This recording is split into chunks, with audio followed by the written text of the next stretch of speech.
Bonjour et bienvenue au nouveau rendez-vous des Éco-interviews. Aujourd'hui, nous allons recevoir une invitée assez particulière qui a adopté un peu le même parcours que le mien parce qu'elle est ingénieure du génie civil et elle est passionnée par l'architecture durable.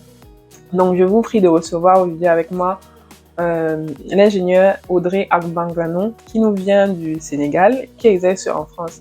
Cependant, elle a fait le pari de créer son entreprise et d'adresser les problématiques au Sénégal où elle exerce depuis quelques temps. Donc, aujourd'hui, nous allons un peu aborder les sujets liés à la construction durable, construction bioclimatique et quels sont les défis que nous, les professionnels, on rencontre au quotidien. Et peut-être, vous qui nous écoutez, vous allez en sortir avec quelques conseils que vous pourrez directement appliquer pour vos futurs projets de construction.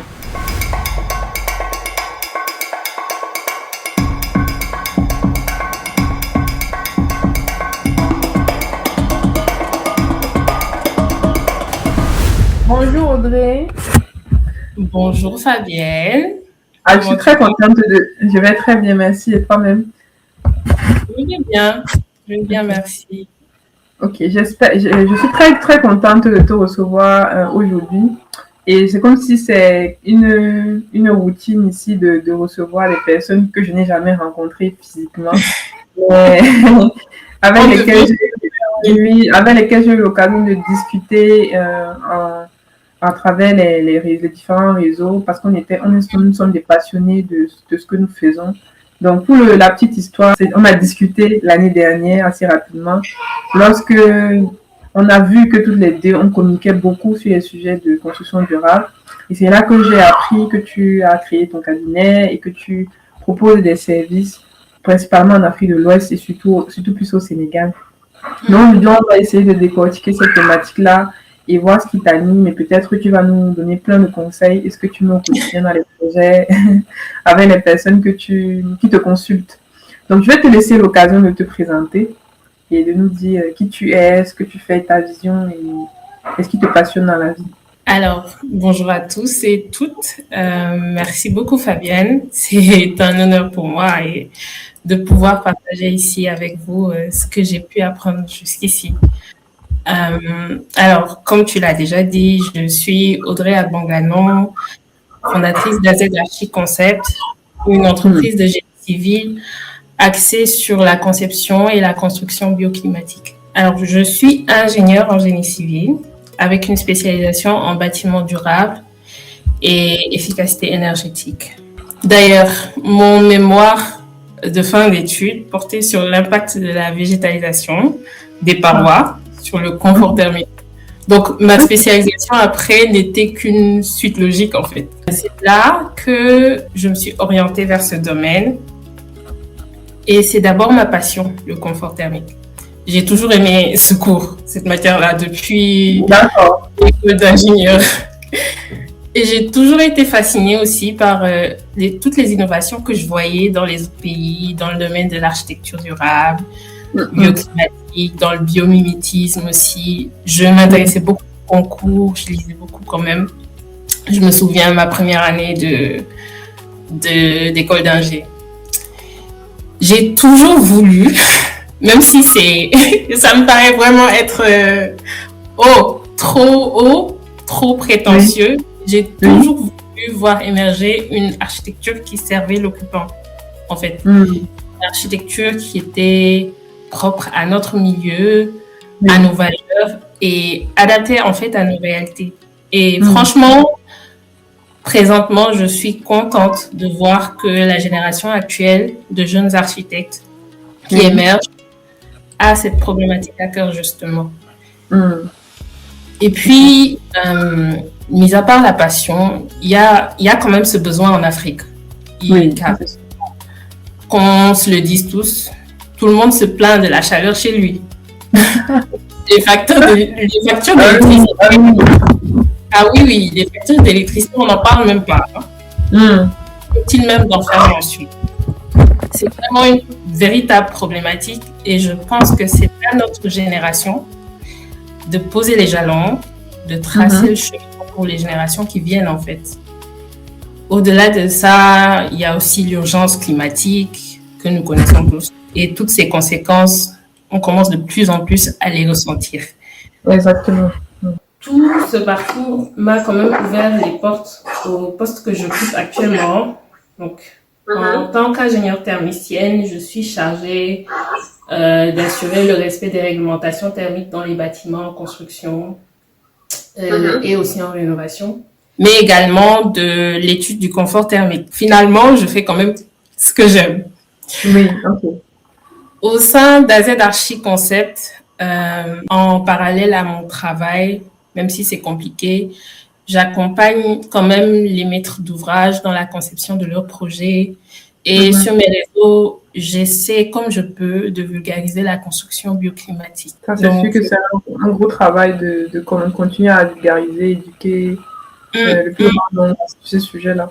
Moi, je pense que tu as un peu empiété sur une des questions que je vais te poser en étant ingénieur, pourquoi tu t'es lancé dans tout ce qui est un peu plus du domaine de l'architecte, mais c'est vrai que notre métier d'ingénieur construction durable, on laisse un peu le calcul de structure, mais on rentre dans les sujets un peu plus, les sujets de fond, mais qui restent très techniques, comme le confort, tout ce qui est efficacité énergétique. Donc, je vais te poser la question, mais tu as donné la réponse. Par contre, quelque chose m'intéresse dans ton parcours. Tu as dit que tu as travaillé sur les végétalisations des façades. Donc, est-ce que c'était dans le cadre, dans le contexte sénégalais, ou alors c'était ici en France que tu as... donc la thématique de végétalisation des façades, c'était au Sénégal. Oui, c'était pour un projet. Alors, le projet, c'était de comparer justement une construction à Dakar, qui est quand même un milieu côtier, donc à température moins élevée. Et une construction, c'était à Fatick, une température, avec des températures plus élevées. Donc, Fatick est à l'intérieur des terroirs. Comme tu peux le deviner, quand déjà, juste, tu as une cour près de chez toi, tu ressens quand même la différence. Ah, c'est sûr, oui. Imagine juste d'avoir ces plantes grimpantes-là sur tes façades et ton toit. C'est que ça te protège de l'irradiation d'une certaine manière et ça rafraîchit. De l'ensoleillement, oui, de l'ensoleillement direct. Et du coup, ta paroi se chauffe moins. Et si elle se chauffe moins, bah, tu reçois moins cette chaleur-là qui est susceptible de créer la surchauffe chez toi. Oui. Mais du coup, là, est-ce que la technologie pour mettre ça en place, c'est pas assez compliqué? Peut-être là, on parle juste des plantes grimpantes type qu'on utilise généralement. En fait, dans le cas du Cameroun, je vois très bien les plantes qui peuvent rapidement s'agripper aux façades et même jouer un rôle esthétique quelquefois. Donc, c'est de ça qu'on parle, ou alors c'est vraiment venir planter des systèmes un peu...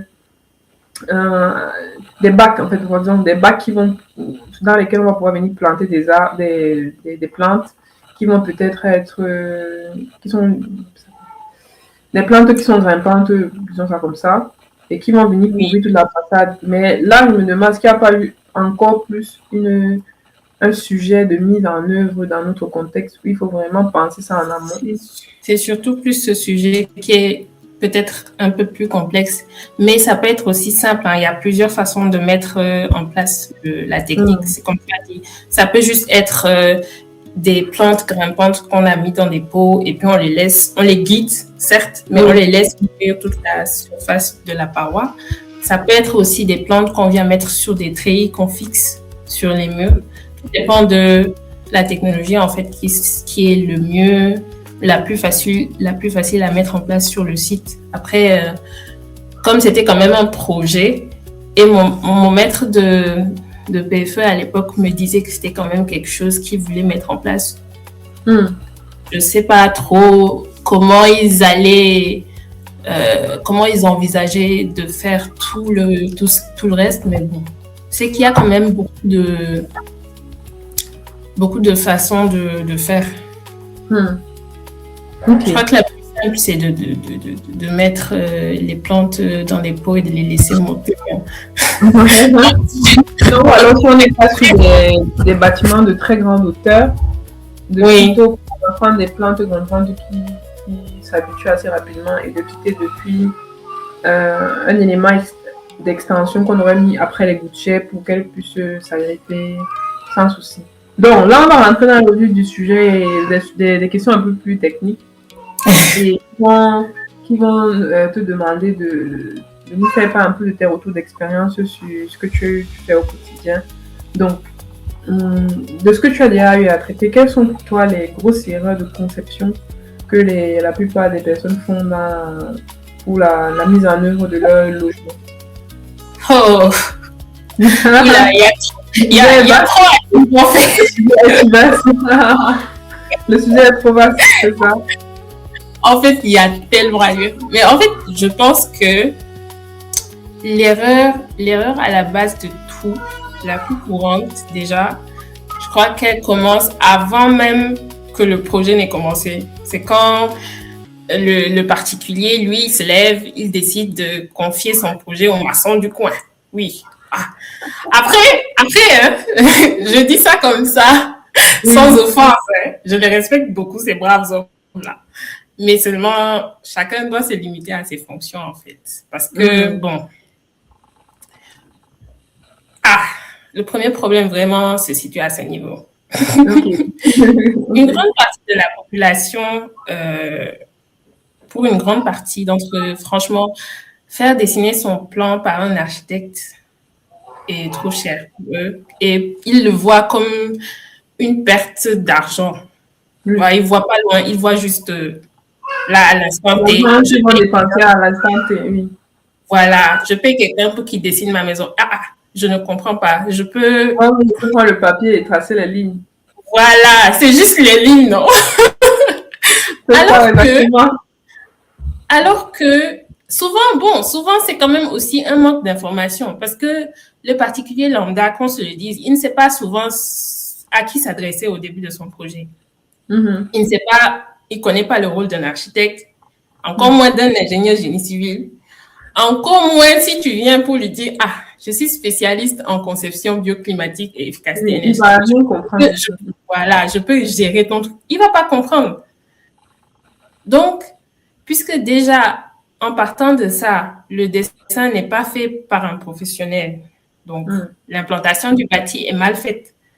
Sans volonté d'affirmer ou de tirer parti des richesses du site, pas de prise en compte de l'orientation la plus défavorable pour éviter les surchauffes, pas de prise en compte des vents dominants.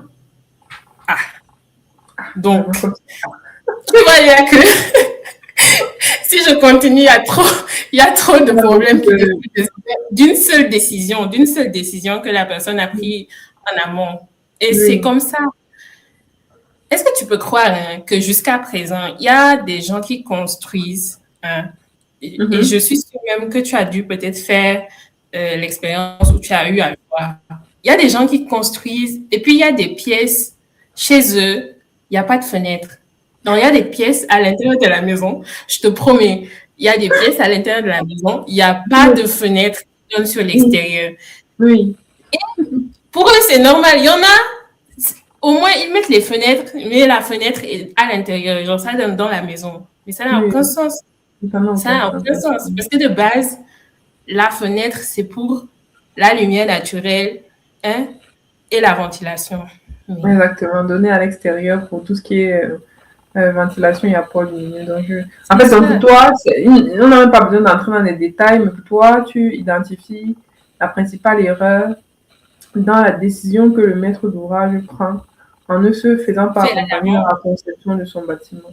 Mais là, tu as souligné quelque chose qui me parle et je n'avais pas forcément très, très conscience du fait que ce soit quelque chose qui soit généralisé à l'échelle de l'Afrique, moi, peut-être l'Afrique subsaharienne. Le fait que les professionnels du métier ne sont pas assez consultés ou même quasiment pas consultés pour les habitations traditionnelles. À un moment donné, je me suis dit, est-ce que ce n'est pas un sujet lié à tout ce qui est réglementation, encadrement de la construction par l'État, mais on se rend compte que dans la plupart des États, il y a quand même un certain type de choses à respecter pour le dossier de permis de construire. Il faut quand même que tu aies fait appel à un professionnel. Sauf que bon, ça dépend souvent de la taille du projet. Oui. Et c'est sûr que ce n'est pas assez démocratisé. Et je peux souvent comprendre les personnes qui disent, plutôt que d'aller consulter un architecte qui va me prendre, je ne sais pas, X francs, je préfère moi-même dessiner. Comme ça me fait déjà faire des économies parce que moi, je les comprends dans la mesure où la construction, l'acte de construire coûte vraiment cher. Ça coûte vraiment cher. Donc, ils se disent peut-être plutôt que de rajouter des frais. Et là, peut-être je nuance parce que, bon, je les comprends, mais comme tu as dit tout à l'heure, je pense que tu l'as évoqué, tu as dit, ils ne se rendent pas compte que ce qu'ils font aujourd'hui, ça leur permet d'économiser demain. Parce qu'avoir bien construit leur éducation leur permet vraiment de s'affranchir de plein de problèmes, que ce soit les surchauffes à l'intérieur, avoir des factures d'électricité qui sont exorbitantes. Sur du long terme, ça permet vraiment de faire cette économie-là. Ils ne se rendent pas compte. Donc peut-être, ce qu'on peut dire en conclusion, c'est qu'ils évitent de forcément se précipiter dans leur projet et qu'ils fassent appel à certains professionnels, quitte à mettre de côté cet argent-là qu'il faut payer le professionnel et avoir une conception qui sera intéressante. Et après, nous, de notre côté, je me dis, on a aussi notre part de travail à jouer en continuant comme tu as dit tout à l'heure, là, c'était quoi là? On continue de vulgariser les pratiques, de faire en sorte qu'ils prennent conscience du rôle de chaque acteur et qu'ils puissent justement se dire, ah d'accord, je peux appeler telle personne pour me faire telle chose. Donc là, on va peut-être encore, je vais poser une question plus pratico-pratique. Donc peut-être en regardant le contexte du Sénégal, pour toi, quels sont les matériaux que tu recommanderais pour améliorer le confort thermique? Quels sont vraiment ceux qui sont le plus utilisés dans ton pays? Le matériau que nos ancêtres ont toujours utilisé, en fait, la terre. La terre crue. Crue parce que, bon, elle est moins transformée et puis elle est moins coûteuse du coup que les briques de terre cuites. Je vois qu'il y a beaucoup plus de communication par rapport à ça et les gens utilisent beaucoup plus les briques de terre cuites. Là, peut-être comme tu es peut-être une professionnelle, moi, je n'ai jamais vraiment pris le temps de creuser la question sur quelle est la différence fondamentale sur le point de vue caractéristique, thermique et intrinsèque entre la terre crue et la terre cuite. La terre cuite, elle a une meilleure inertie thermique que la terre crue. Sachant que on définit ici, pour ceux qui nous écoutent, l'inertie thermique, c'est la capacité du matériau à retenir... emmagasiner, retenir la chaleur. Et à la ressourcer après un certain temps. Voilà, avec un certain déphasage thermique pour ne pas justement qu'il y ait ces bouffées de chaleur qu'on peut ressentir quand on... Exactement, c'est pour ça que lorsqu'on rentre dans une maison qui est construite en terre de manière générale, on a ce déphasage entre la température à l'extérieur et à l'intérieur parce que ce qui va frapper sur la brique va être stocké et remis tout doucement à l'extérieur. Donc, on ne reçoit pas brutalement tout ce qui se passe à l'extérieur et l'inverse se produit la nuit. Par contre, moi, je nuance généralement parce que les gens se disent, il faut systématiquement mettre la brique de terre. Ça dépend de là où on se trouve parce que si on est dans un endroit où il n'y a pas vraiment de delta très haut de température entre le jour et la nuit, on va se retrouver sur la nuit au chaud parce que justement, la brique va remettre toute la chaleur et on se retrouve à être étouffé, surtout si on a vraiment les 2 degrés de différence entre le matin et le soir. Je pense que, honnêtement, là, c'est la différence la plus marquante et la plus importante. Okay. Sinon, par rapport à la terre crue, j'ai envie de dire, est-ce que je dois dire que c'est plus simple à poser? Parce qu'avec la terre crue, c'est comme on fait des constructions en banco, en fait. Je sais pas si le banco, ça te parle. Non, je connais pas exactement, mais je me dis, vas-y, c'est quoi exactement? Comme ça, tu nous expliques un peu. Tu vois, les briques de terre cuite, tu vas les poser de la même manière que tu poses les briques standards. Le parfum. Okay. Voilà. Alors que la terre crue, c'est comme si tu formais une sorte de voile en béton. Tu mets juste entre... Tu vois, c'est entre coffrage que tu viens former ton mur. La particularité, franchement, et je pense que ça peut être intéressant pour les architectes, c'est que tu peux donner la forme que tu veux, en fait. Parce que il faut juste peut-être, là, tu es resté. Toi, tu parles de terre. Moi, je pense quand quand tu parlais, je pensais que tu évoquais les BTC, les briques de terre comprimées. Ah, Parce que c'est encore autre chose. Voilà. Ça, c'est encore. En vrai, Il faut pas qu'on systématise. Il y a l'adobe, il y a le pisé, il y a le torchis. On peut cuire la terre, il y a les BTC. Et tout ça, c'est des technologies qui sont différentes et que on met en œuvre en fonction des moyens et de l'objectif. Voilà. Donc, je suis bien d'accord avec toi que si on veut faire du pisé, on est obligé de mettre des voiles pour pouvoir mettre en œuvre. Mais les briques de terre compressées, c'est quand même. Je pense que lorsqu'on a stabilisé avec le son, on met quand même une certaine proportion de ciment. On a stabilisé la brique, on est capable quand même de le mettre en œuvre comme on met le pape. Sauf que peut-être au niveau du rendu ou bien la facilité mise en œuvre, peut-être ça peut être différent en fonction des technologies. Peut-être entre l'adobe. Je pense qu'il y a un vrai écart entre l'adobe, la boule de terre comprimée, la boule de terre cuite. Voilà. L'adobe, c'est vraiment le truc classique qu'on fait avec la presse manuelle, on dépose au sol sans rajout, sans stabilisation. Et je pense aussi que un élément assez différenciant, c'est la durabilité. Parce que la brique de terre cuite, puisqu'elle a été figée, elle va un peu plus tenir vis-à-vis des intempéries par rapport aux autres technologies. Il y a aussi un mélange que certains font, commencer à faire, mais c'est pas encore très, très répandu. C'est de prendre la brique, le béton et de le mélanger avec le Tifa. Ouais, le Tifa, je sais pas si tu vois un peu le Tifa, ce que c'est. Oui, vous avez le Tifa au niveau du fleuve Sénégal, entre la montagne. C'est ça. En ajoutant justement le Tifa, ça permet un peu au béton d'acquérir certaines caractéristiques. À la terre ou au béton? Au béton, mais aussi à la terre. Okay. Les deux sont faits soit à la terre ou au béton.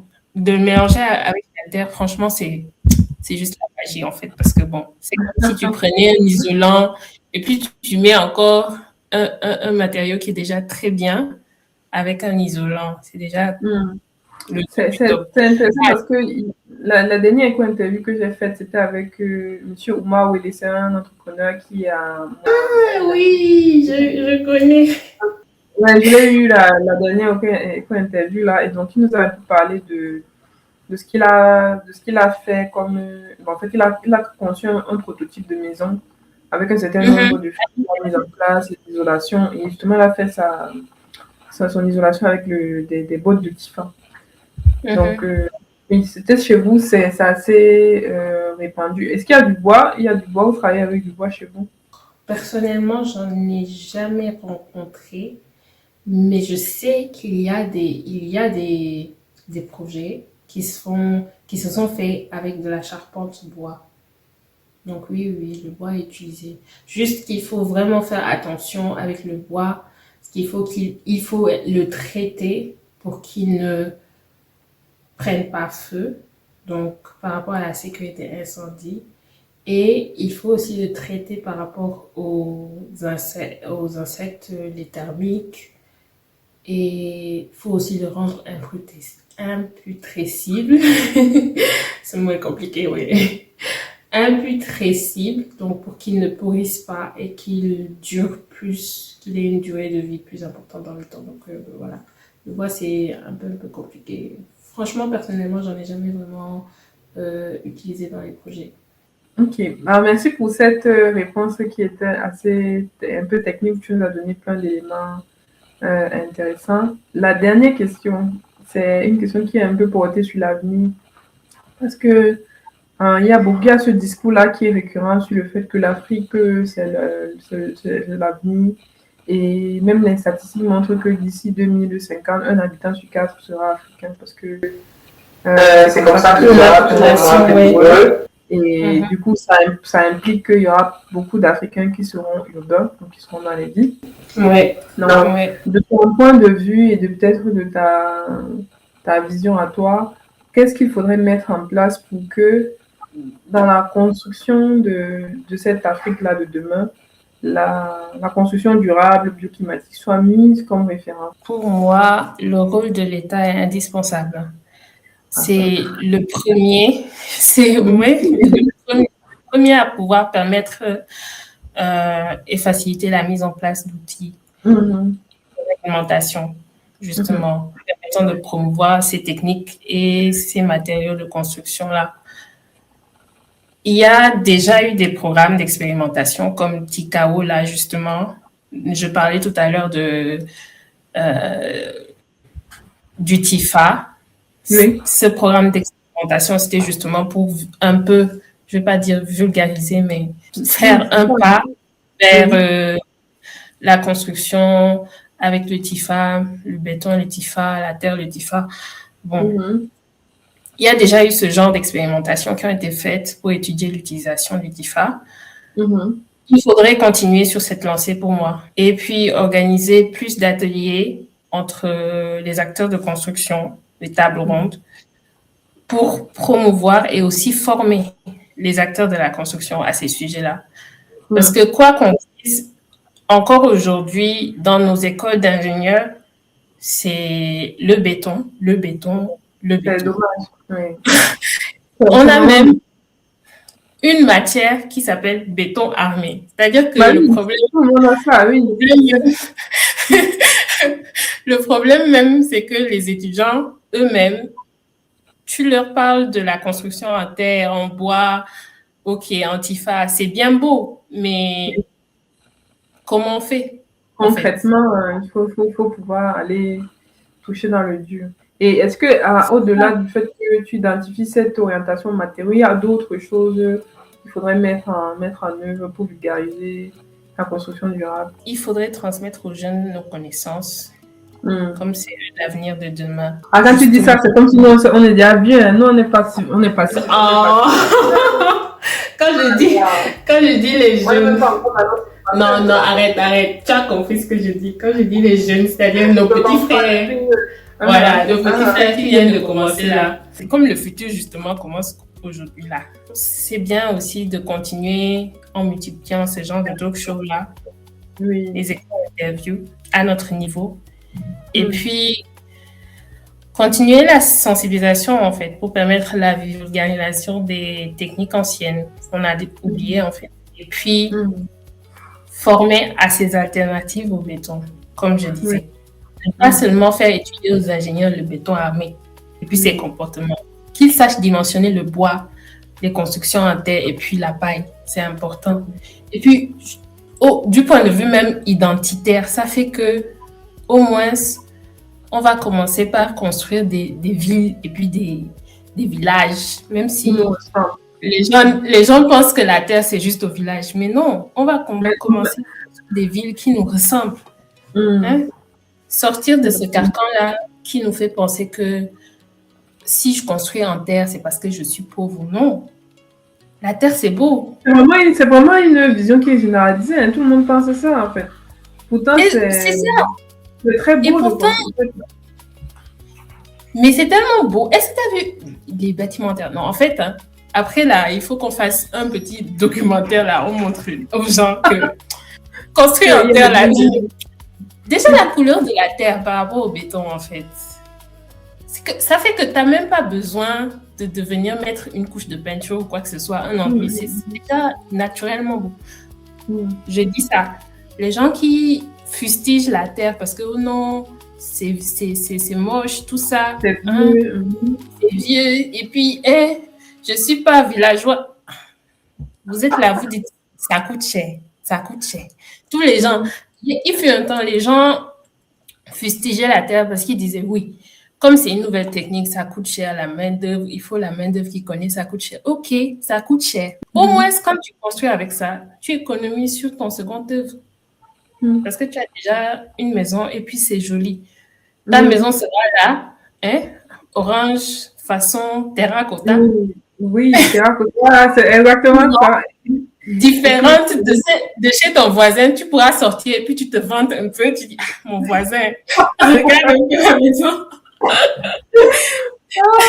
Regarde un peu. Je me retrouve souvent avec des personnes qui, même quand ils font le pas de construire en terre, ils se retrouvent en train de crépir et de mettre la peinture et c'est vraiment dommage. Vraiment dommage. Mais je pense que c'est parce que la plupart ils ont des a priori il se dit que ça ne va pas tenir dans le temps. Et c'est sûr que là, puisque les techniques ne sont pas encore vraiment bien mises, vraiment n'ont pas encore été bien maîtrisées et Oui, vulgarisées auprès de tous les techniciens, il faut trouver les moyens de faire en sorte que ça dure plus, peut-être dans les conceptions bien protégées des intempéries, pour que ça dure plus longtemps. Si on ne veut pas forcément faire recours directement à la terre, qui pour le coup coûte un peu plus cher parce que la mise en œuvre de la bombe de terre coûte plus cher. Donc, mhm. c'est sûr que les gens ont tous ces après, mais c'est dommage qu'ils se retrouvent en train de mettre des briques de terre et de venir dessus crépir. Là, on annihile, on tue tout ce qui était bénéfique qu'on pouvait recevoir de la terre. En tout cas, j'espère qu'on va sur une optique qui est optimiste et que le fait de nous de communiquer sur les sujets comme ça, de vulgariser les pratiques et de dire aux gens, ah oui, c'est bien, ça va faire en sorte que plus de personnes se disent, je vais construire ma maison en briques de terre ou cet immeuble-ci, je vais faire mon remplissage en briques de terre parce que c'est bien, parce que ce sera écologique. J'espère. Tu parlais d'immeubles, justement.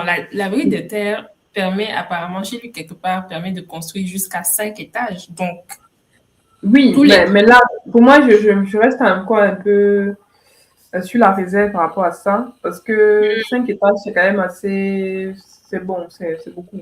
Moi, je dirais C'est deux. ton Je côté dirais ingénieur. uniquement, oui, oui, je parle en termes d'ingénieur, parce qu'il faudra voir dans quelle mesure la brique de terre va supporter toutes les charges. Porter.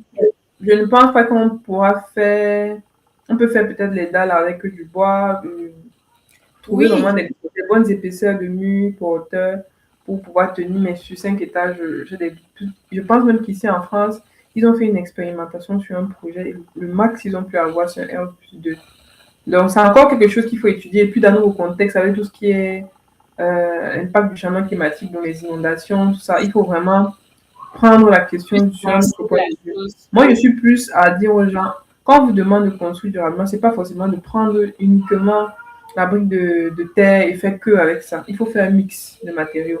On peut toujours valoriser, du moins s'appuyer sur ce que le béton a de bon à nous offrir, c'est qu'on peut aller sur de grosses hauteurs avec une maîtrise qui est assez bien faite. Donc, tout ce qui est éléments de structure, on peut faire avec du béton et de l'acier. Et Et puis, derrière, pour les remplissages, on systématise le fait de remplir avec la brique de terre.